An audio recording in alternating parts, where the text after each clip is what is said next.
हमने यह भी जाना कि वहां श्री नारायण और श्री लक्ष्मी की 8 डिनास्टी होगी, 8 जन्म होंगे, 8 राजगद्दी चलेगी वहां। और सतयुगी दुनिया में किसी की भी अकाले मृत्यु नहीं होगी। आज अकाले मृत्यु का दौर चल रहा है, लेकिन सतयुग में सबकी जो आयु होगी वह 150 वर्ष की होगी। इसलिए मृत्यु भी वहां एक उत्सव होगा। मृत्यु से पहले यह पूर्वाभास हो जाएगा कि हम अब यह शरीर छोड़ेंगे और जहां हम उन्हें जाना है उस परिवार का साक्षात्कार भी होगा। इसलिए मृत्यु भी वहां एक उत्सव होगा।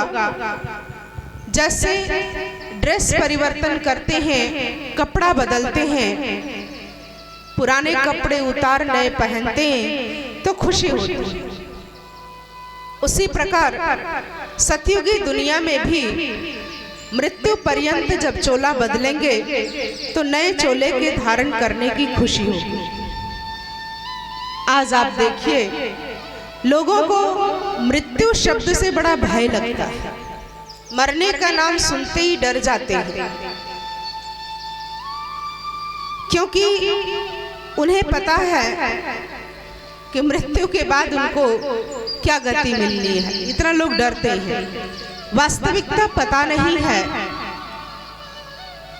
परंतु हम सभी ने देखा, किसी के जीवन में उसका जीवन काल अमर हो जाता है और किसी के जीवन में उसका मरना अमर हो जाता है।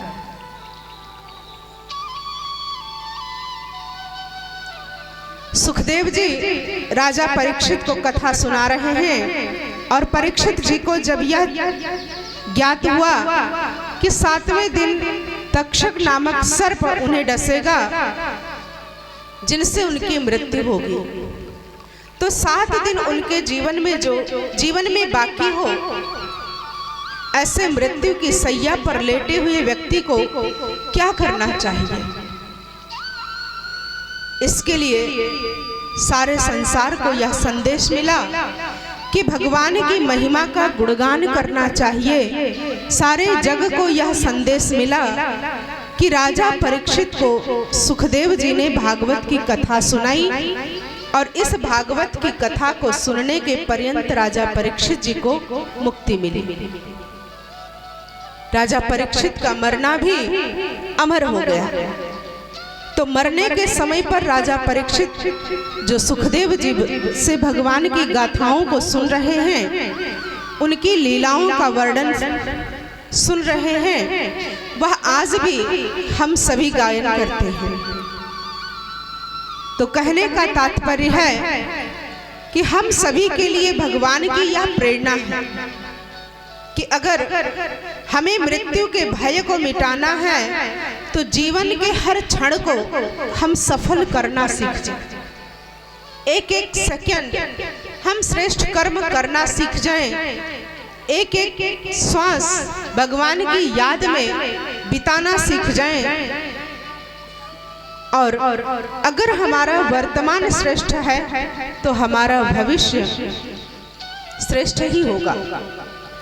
और अगर हमने अपने जीवन में पुण्य कर्मों की कमाई जमा की है तो फिर हमें कभी भी अपने कर्मों के लिए पश्चाताप नहीं करना पड़ेगा, कर्म कूटना नहीं पड़ेगा।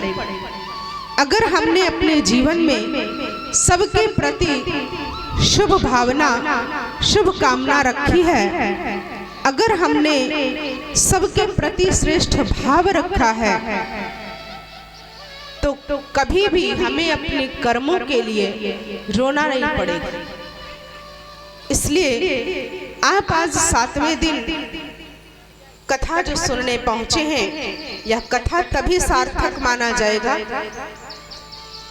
जब आपके मन में कोई संशय ना हो।